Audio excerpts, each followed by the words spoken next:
Welcome to the Real Estate Espresso Podcast, your morning shot of what's new in the world of real estate investing. For Saturday, August 27th, I'm your host, Victor Menasce. This is the weekend edition where we interview notable people from the world of real estate investing. Today is no exception. We have a great guest. He's a repeat guest. He's none other than Mr. George Ross. On today's show, we're talking about how to handle difficult people in the context of negotiation. George is a master in negotiation, having taught a course on negotiation in the law school at NYU for over 20 years. Listen to this specific case study on negotiation. Well, welcome, George. Great to have you here again. Thank you. Good to be here.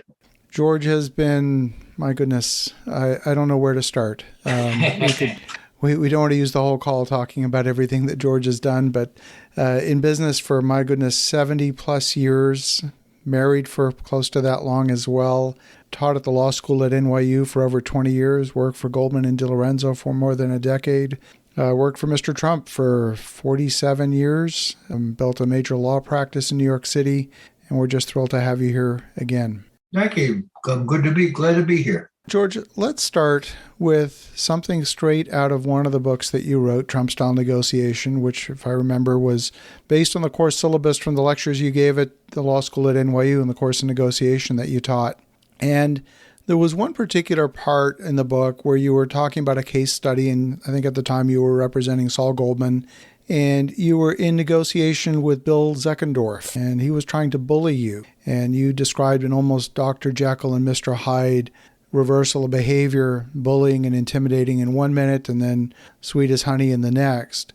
Apart from being a little distasteful, maybe manipulative, you describe a method for dealing with that kind of a bully. And if the steamroller doesn't work, then they need to switch to a plan B, which might be to be nice to you. But the real question is, how do you stop the steamroller cold in their tracks? How do you stop the bully? Well, you can't. When you say stop a steamroller in the tracks, that's hard to do. But okay, let's go. You got to understand where it coming from. At the time we were discussing, Bill Zeckendorf was real estate in New York.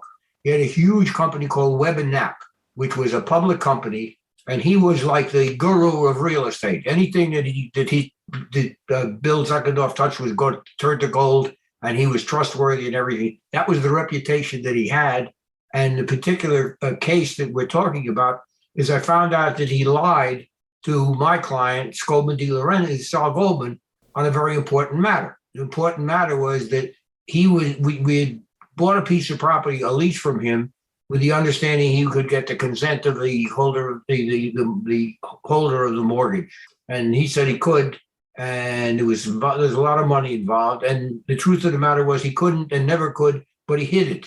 And I found out that they already told him they were never going to give it, and they were going to sue as a result of what he had done.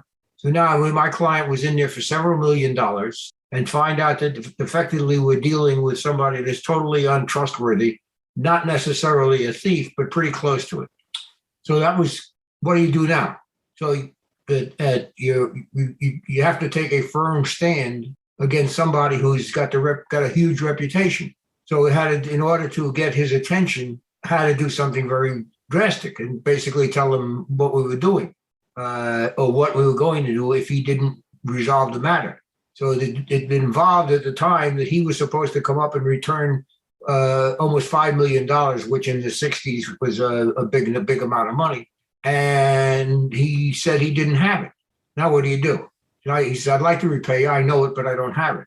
So he had to do something drastic at this point to get his attention. So what I said was, if you don't make some arrangement today as to what you are going to do, watch the newspaper tomorrow and you'll find out that Webb and Knapp has been indicted in a conspiracy to defraud a client and withholding information that they knew to be harmful intentionally. So look at the paper tomorrow, you'll be out of business if you don't straighten it out. That was the approach. And we're ready to do it? Yes. Well, now you're dealing with someone who's the head of a major organization. It's a public company, and he's made all kinds of statements and representations, and he's got a reputation as long as my arm, supposedly. And now at this, you find out that he's taking a tack where he's totally unscrupulous. So how do you get his attention? So I got his attention, told him, if you don't straighten it out, you're out of business. And at this, I remember his statement that he looked at me and looked at Sol Goldman, and he says, I've met my master in real estate. That's what he acknowledged. So I said, all right, now what are you going to do? We worked out something ultimately did get it resolved, but there was a total change in the atmosphere and certainly in the approach, because he now, from being strong, and where even though he was in the wrong, but with his reputation, now all of a sudden we were going to destroy his entire reputation in one shot. So he had to recognize that if he doesn't do something, or at least believe if he doesn't do something that's intelligent, we're going to put him out of business.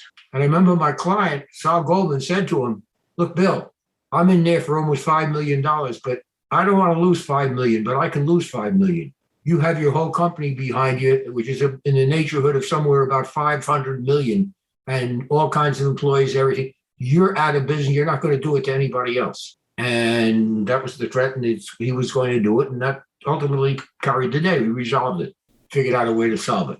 Very interesting. So what was it?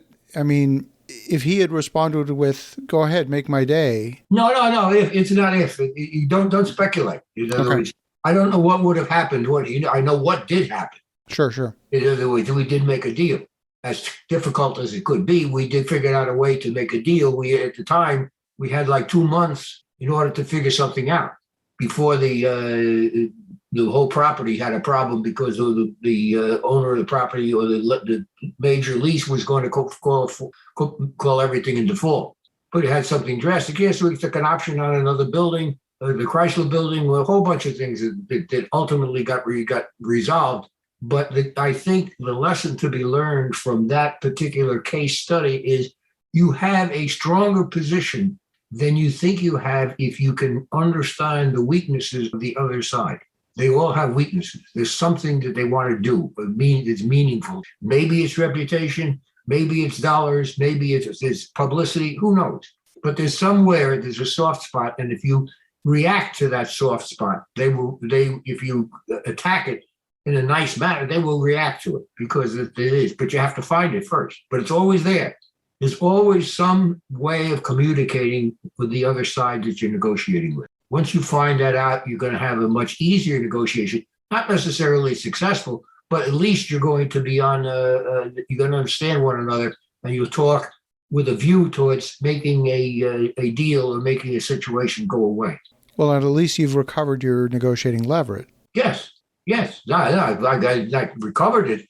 I exercised it. Yes. My negotiating leverage at the time was to say, look, I can put you out of business. That's not negotiated leverage.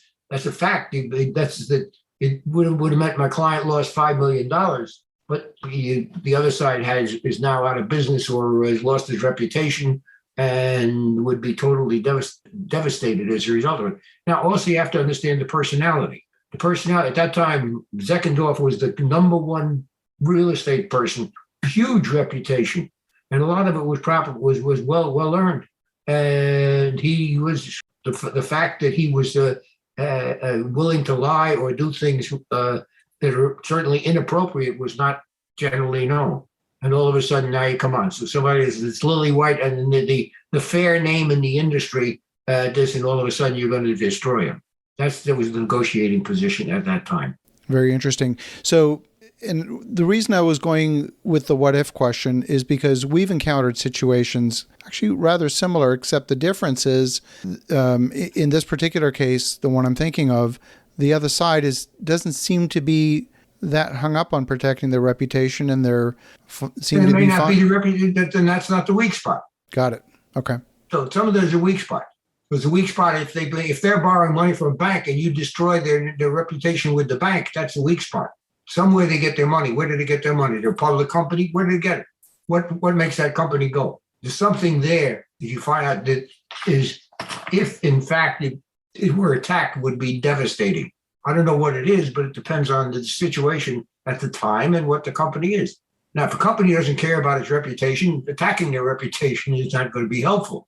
All right. But if you do care about how they get their money and banks that they're dealing with, if you attack that they are interested. If they're a public company and you're on a stock exchange or something, and now all of a sudden you're going to come out with a big blurb that's going to destroy their reputation or change the stock from $30 a share to $10 a share because you're claiming something horrendous. That if that's important to them, that's the route to take.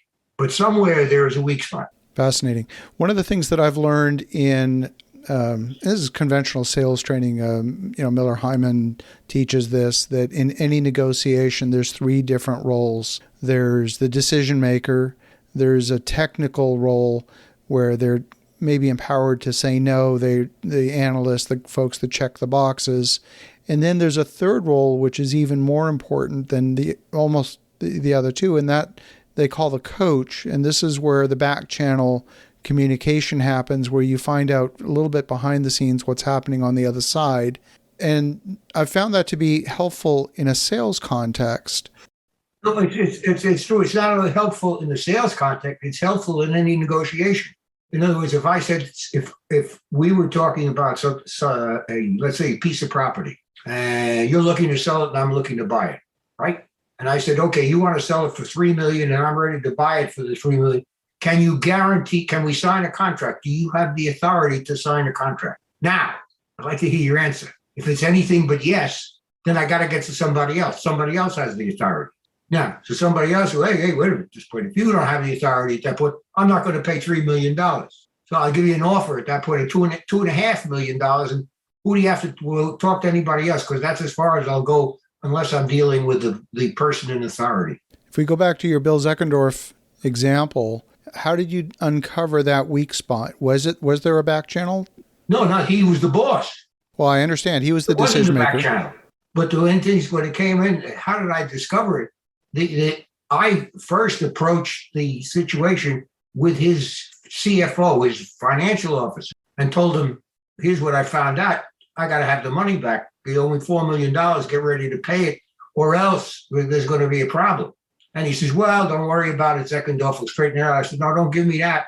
Do you have the authority to tell me when I'm going to get my money now and put it in writing? And he says, no. I says, good, get me who does. Only Mr. Zeckendorf himself. Okay. Then I set up a meeting with Bill Zeckendorf, and I wouldn't be sidetracked by any of his affiliates or any of his lower echelon. I want to talk with the boss. Now, the opposite or the contrary is something that I use. I would never let the other side talk to Trump directly. Okay, never, unless it was the head of the other side talking to Trump as the head of Trump. So if it was anybody but the top man anybody but top, Trump never spoke to him. No matter what they said, their authorities, so whatever it is, or what they had, yeah, I'm the boss. I can make the decision. I can write up all this. Unless you're dealing with the top man, it never. Now, Trump recognized it because he would only deal with the top man. So he's not dealing with the CEO, the chief executive officer of a major company. They can talk together. They can say whatever they want. Then what do? When they strike a deal, they put it down. They send it down to the troops in the field. Here I am for Trump. Who's on the other side for Ford or whoever else involved? And then we fight it out.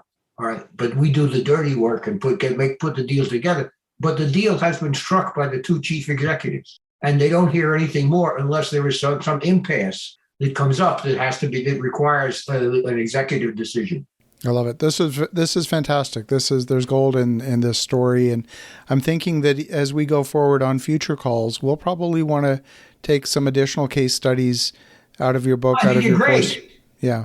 No, I think they're great. And if you have a lot of people in the meeting that are not on your side, you have to get to who's the decision maker, who has the authority, what's the nature of your authority. I know the nature of my authority, and not only that, the nature of I may lie about my authority. I might say I have the absolute authority to make a deal and to get it signed up right away. Do you have that authority? I want to hear their answer. Now, I may not have that authority myself. So I can always back out of it and say, yeah, but this deal is so complex. I got to go to the higher up.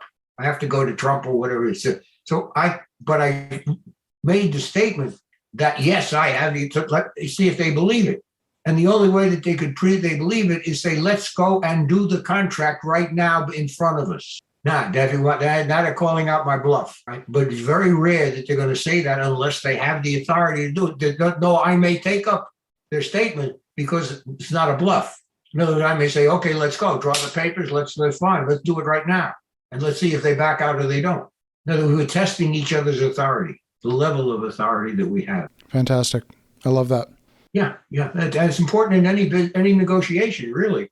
Everybody's got to somewhere. There's a decision maker. You have to get to the decision maker, and that's the one that you're going to focus on. And if you're in a meeting and you raise a question, and if you see whoever you're raising a question to turns his or her head to somebody else that's in the meeting, that's the boss. All right, that's the boss. What do you? They're saying, what do you think? Or they're trying to get the boss's reaction. And you're more interested in see what the reaction is. I'm more interested in seeing who they're talking to, because I want to deal with this with the one that has the ultimate authority, not the lower level who does or says what they think the boss would like them to say. Okay, there's pearls of wisdom in what we have just talked about. Absolutely, absolutely. We're dealing a whole topic of a technique of negotiation to be successful.